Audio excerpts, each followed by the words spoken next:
እንኳን ደህና መጣህ ብለናል ሀብትሽ። እንኳን ደህና ቆያችሁኝ። እንዴት ነበረ? እስኪ ስለራስ ግለጽ። እንዴት ነው የነበረ የብስክሌት ጉዞ? በኢትዮጵያ የመጀመሪያው ይመስለኛል እንደዚህ ከአዲስ አበባ ተነስተህ ደብረ ብርሃን አይደለ?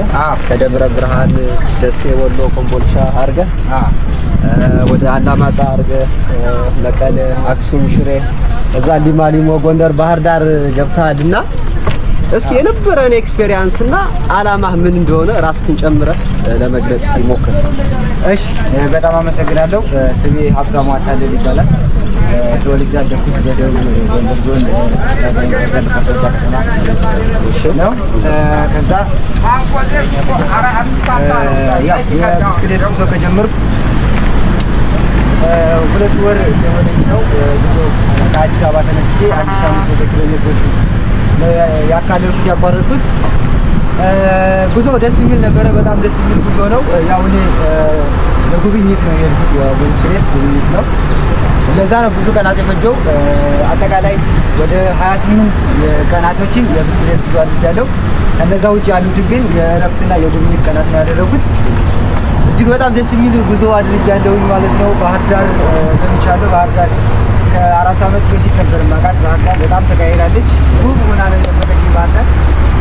በጣም ደስ የሚል ጉዞ አድርጌያለሁ። በተለያዩ ቦታዎች የተለያዩ ሰርሞኖች፣ አቀባበሎች ነበሩ። አሁን ዛሬም ደግሞ ባህር ዳር ላይ ወዳጅ ተቀብሎኛል ማለት ነው። እጅግ በጣም አመሰግናለሁ። ባጭሩ ይሄን ይመስላል ጉዞ። አሁን ሳይክል እየጋለብንበት ያለው ቦታ አፍሪካን ትራንስ ሃይዌይ ይሰራል እና ከግብጽ ሳውዝ አፍሪካ ማለት ነው።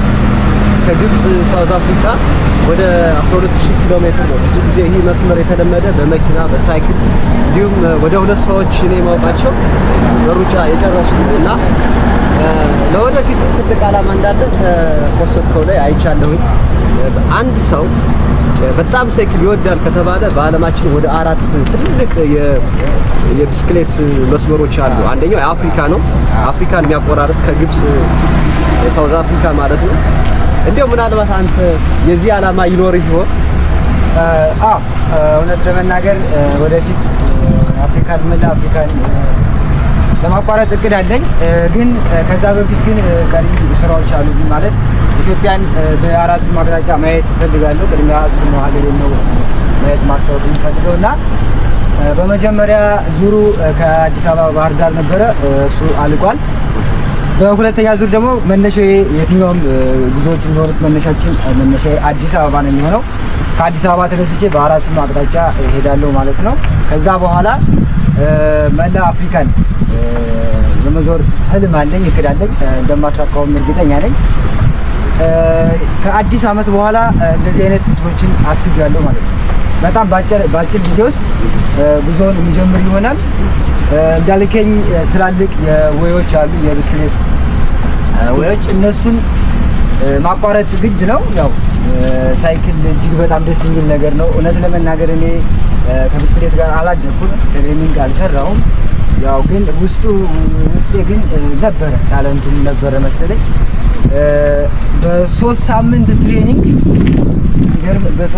ትሬኒንግ ነውና የተመለስነው። ያው እግዚአብሔር ይመስገን ፈጣሪም ጠብቆኛል። ራሴንም እያሻሻልኩ በዛ መካከል በመንገዶች እዚህ ደርሻለሁ ማለት ነው። ወደፊት ራሴን አጠንክሬ ራሴን አበርትቼ ያው ከአፍሪካ የተጓዙ ሊኖሩ ይችላሉ። ሜቢ ግን ከኢትዮጵያ ግን የመጀመሪያው ሊሆን ይችላል ብዬ አስባለሁ። ያው ለሪካርድ አይደለም የሚሄደው፣ እውነት ለመናገር ዋና ዓላማዬ ኢትዮጵያን ማስተዋወቅ ነው፣ ለበቀሪው ዓለም ማስተዋወቅ ነው። ሜቢ ታወቀች ነች።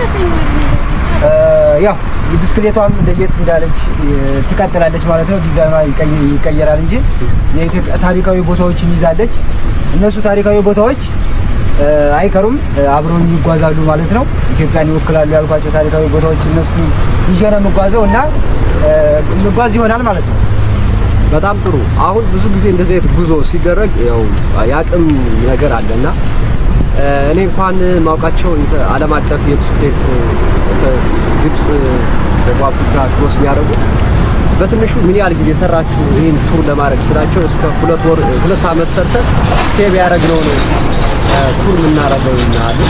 አንተስ እንዴት ነው ፋይናንሻል ሰው ቢያንስ እንዲተባበር እንዲያግዝ የምትለው ነገር ካለ እንዴት ነበረ ስትሄድ? ያው አልጋ መያዝ አለ፣ ምግብ አለ፣ 2 ወር 3 ወር ስትያለ ስራ አቁመህ ነውና ስራ አቁመህ ደግሞ የኢትዮጵያን የቱሪዝም መዳረሻዎችን ለማስተዋወቅ ትልቅ መስዋዕትነት እየከፈልክ ነውና በዚህ ጉዳይ ላይ የምትለው ነገር ካለና ምናልባት ይሄን ቪዲዮ ለብዙ ሰው ከደረሰ አትሊስት ሳፖርት እንዲያደርጉ ምን የምትለው ነገር አለ?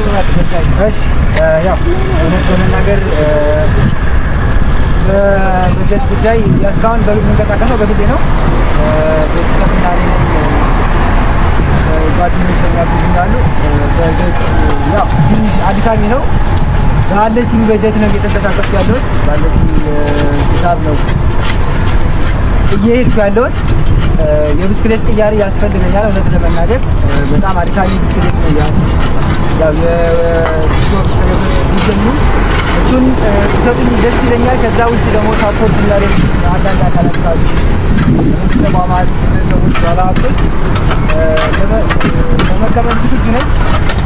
ከዛ ባለፈ ግን ጉዞ እጅግ በጣም ፈታኝ ነበረ፣ እንደ አስጨራሽ ነበረ። ብዙ ቻሌንጆች አሉት። ከቀናት ብዛት አንጻር ብዙ ቻሌንጆች ነበሩት። እሱን ቻሌንጅ ተቋቁሜ ነው ያለፍኩት። ከገንዘብ እጥረት ጋራ የተያያዘ እክል አጋጥሞ የነበረ መንገድ ላይ አሁን ያው የአንዳንድ አካላቶች ጋር ድጋፍ ይኖራል ብዬ አስባለሁ።